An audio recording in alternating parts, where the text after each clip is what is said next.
Politics is the last place where we're supposed to be satisfied with the choice between brand A and brand B.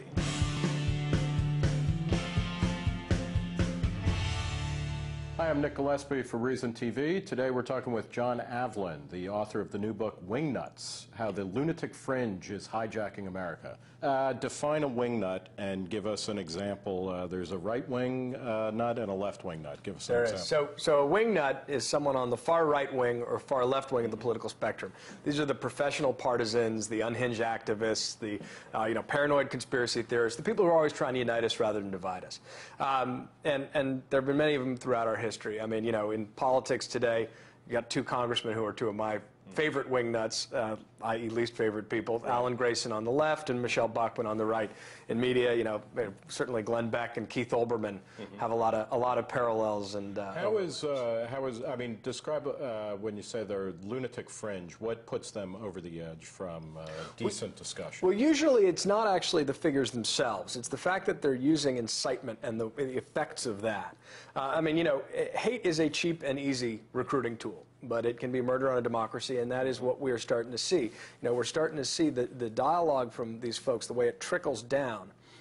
We're playing with dangerous stuff. So, for example, Rush Limbaugh says on the radio one week, if Al-Qaeda wants to destroy America, they better hurry because Barack Obama's beating them to it. Right. And then 10 days later, it's in a sign and a protest.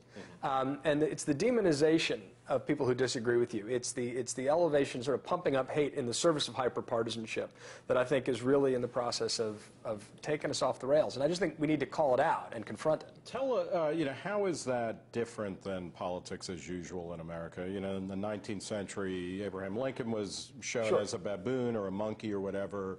Little Orphan Annie used to attack, Harold Gray, the creator of Little Orphan Annie, attacked FDR all the time. What's different and what's new? Well, I think the reason, we've always had extremes in our politics. We're never going to change human nature. We shouldn't bother to try. The difference is that the wingnuts are more powerful than ever before, and I think there are three reasons for that. One, the parties are more polarized than ever before. So the power has moved from the center to the extremes. Second of all, we got the rise of partisan media. You had Father Coughlin with a radio show in the past and all that, but now you've got people with national reach, really in many cases repeating stuff that, John Birch Society claims, but reaching millions of people.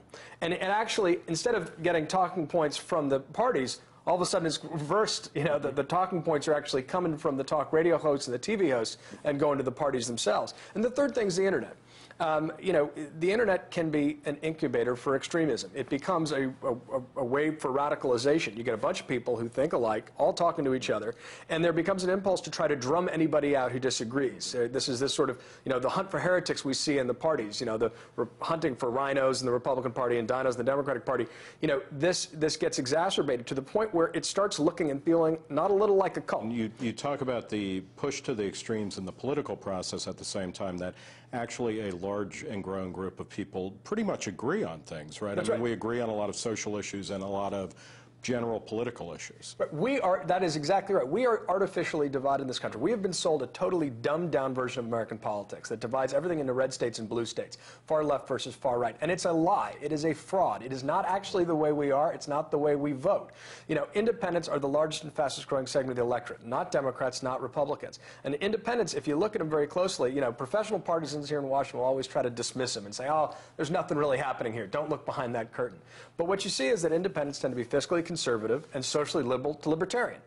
There's very clearly, and they are sick and pissed off about the hyperpartisanship in Washington. They feel like our politics have been hijacked by people who are screaming at them all the time from both sides. And so there is a mainstream. It is a generational divide, too. Independents are the youngest and fastest growing segment of the electorate. So if you're an independent and if you're not a wingnut, where do you go to express yourself politically in a system, that is always going to be run by two parties? Well, I don't think it's always going to be run by two parties. I think that the first thing we need to do is actually start declaring our independence and standing up. We are a generation that's grown up with a multiplicity of choice in everything. Politics is the last place where we're supposed to be satisfied with the choice between brand A and brand B. It doesn't fit the way we live. It doesn't fit the way we think. The parties are trying to prop up. They're playing defense, in effect, with gerrymandering and other things, trying to hold on to power however they can. Fundamentally, they are playing by industrial age rules. They have not woken up to the information age. So they're like the record companies. Yes. Right, in politics. In the end of the day. Who are a couple of politicians who you think get it and push or give a hint of what's coming down the pike? John McCain, before he won the nomination, spoke for a lot of independents. I think, certainly Barack Obama, I think generationally understands the split. I mean, he's been sort of a bridge builder his whole life, right? His whole pitch was, and he's the first Gen X president, right? His grandparents voted for Nixon. His mom was, a 1960s hippie. That he sort of understood that the whole left versus right, black versus white, and analysis of American politics was bullshit. And that he could embody, that was his sales pitch, that he could embody and bridge those divides. And I think that is a generational split. I think the problem we've seen is that he's, his background is as a legislator, not as an executive. And he's had a very hard time changing the culture. Well, is there anything in him, though, for instance, that would suggest that he cares at all about economic freedom or has a knowledge of the private sector as the engine of growth? No, and this is the most credible hit on the Obama administration, and you hear this more and more and more, is that there's no one with any private sector experience. And you have the liberal House leadership in particular. I think they look at the way he campaigned, and they misinterpret his election as a liberal ideological mandate. And then they took the fiscal crisis and they said, we get to, we have unified control, we're going to do Keynesian spending, and get every wish list project we got. They didn't understand that the American people rejected Keynesian a long time ago. And independents have been a deficit hawk since at least Ross Perot. We are angry at overspending. We are concerned about the deficit, the generational theft that occurs, the fact that China owns our debt. These are not incidental geostrategic problems.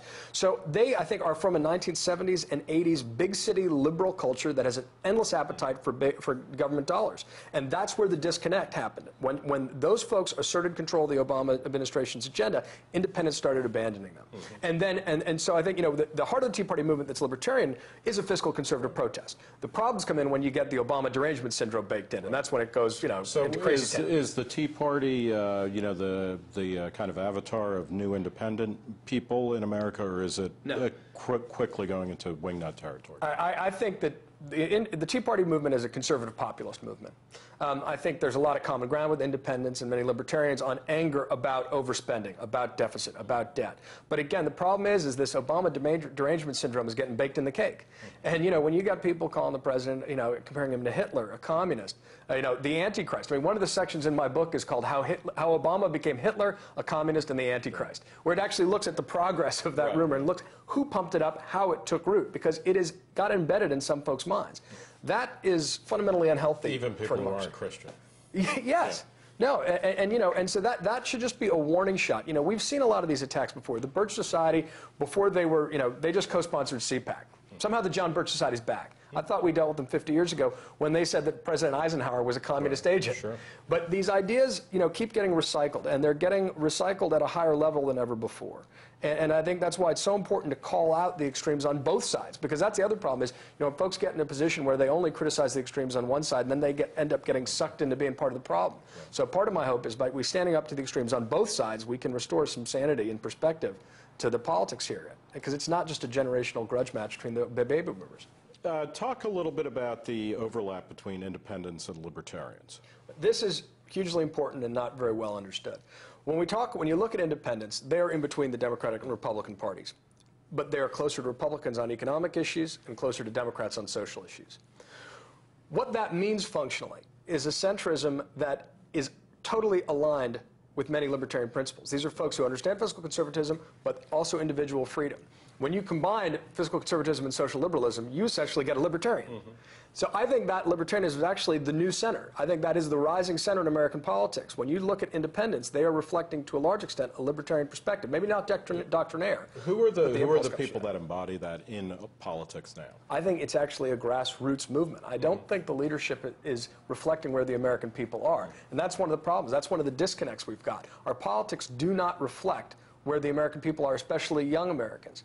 44% of Americans born after 1977 are independent.